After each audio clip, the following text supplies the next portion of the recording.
ગરવા ગુજરાતની ગોદમાં જન્મેલી દીકરી ને વતન મારું છે ઉમરાળા ગામ.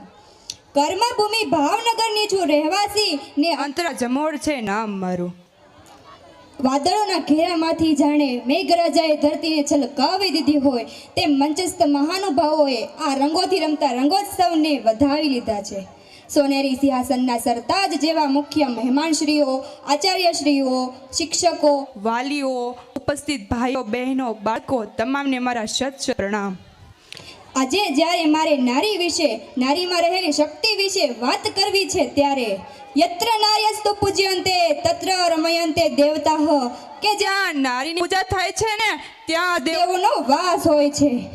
નારી તો નારાયણી ને નારદ મુનિ પણ તું, નારી તો નારાયણી ને નારદ મુનિ પણ તું શક્તિ કમજોર ને દુખી પણ તું શક્તિ કમજોર ને દુખી પણ તું.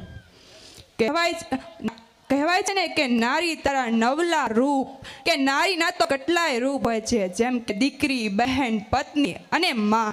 પણ રૂપ ભલે ગમે એ હોય, પણ નારી એટલે સ્નેહ અને કરુણાનો સાગર. આમાં આ દુનિયામાં જો ભગવાન હોય કે મનુષ્ય હોય, જો તેને અવતાર લેવો હોય ને તો એક માની જરૂર પડે છે. અને એક માં એટલે એક નારી છે, એક સ્ત્રી છે. સ્ત્રી એટલે આપણને ખુદ જોવા રડવાનું છોડીને ખોટું હસનારી સ્ત્રી. સ્ત્રી એટલે પોતે શ્રમ કરીને પોતાનાને આરામ આપે, એટલે કે ઘરનું તાળું એ સ્ત્રી છે. સ્ત્રી આટલું બધું સહન કરે, આપણા બધાની આટલી બધી કેર કરે ને છતાંય જો એ 10 માણસો સોચે કોઈ વ્યક્તિ સાથે વાત કરશે તો સમાજની નજરોમાં એ ખરાબ ગણશે. સ્ત્રી જો મૌન રહે તો સમાજની નજરોમાં તો એમ કહેવાય કે આ ખોટી છે. ને જો સ્ત્રીની શક્તિ શું છે તેને માપવાની ભૂલ ના કરાય. સ્ત્રીની શક્તિ શું છે તેને માપવાની ભૂલ ના કરાય. જો ફટે ને તો જ્વાળામુખી થાય ને વરસે ને તો વર્ષા ઋતુની હેલી છે.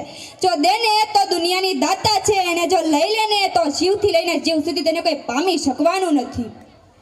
એ અહીં આપણે ઉદાહરણ તરીકે જોઈ શકીએ છીએ કે માતા પાર્વતી, જેનું પૂજન આપણે કરીએ છીએ, એ એક નારી છે જે સતી પોતાને પિતાને ત્યાં યજ્ઞમાં પોતાના પતિનો અનાદર થતા યજ્ઞ કુંડમાં પોતાનું શરીર હોમી પોતાની શક્તિનો અહેસાસ સર્વ જગતને કરાવી દીધો. ને એવી જ રીતે મેવાડની રાણી મીરાબાઈએ ઝેરના પ્યાલા પીને પોતાની શક્તિની ઝાંખી દુનિયાને કરાવી દીધી. સ્ત્રી જો દુનિયામાં હોય કે વાત હોય અવકાશની, આ નારી છે કલ્પના ચાવલા અને સુનીતા વિલિયમ્સ, જેમણે પોતાની પુરુષોની સાથે જઈને અવકાશની સફળ કરીને પોતાની શક્તિની ઝાંખી દુનિયાને કરાવી દીધી.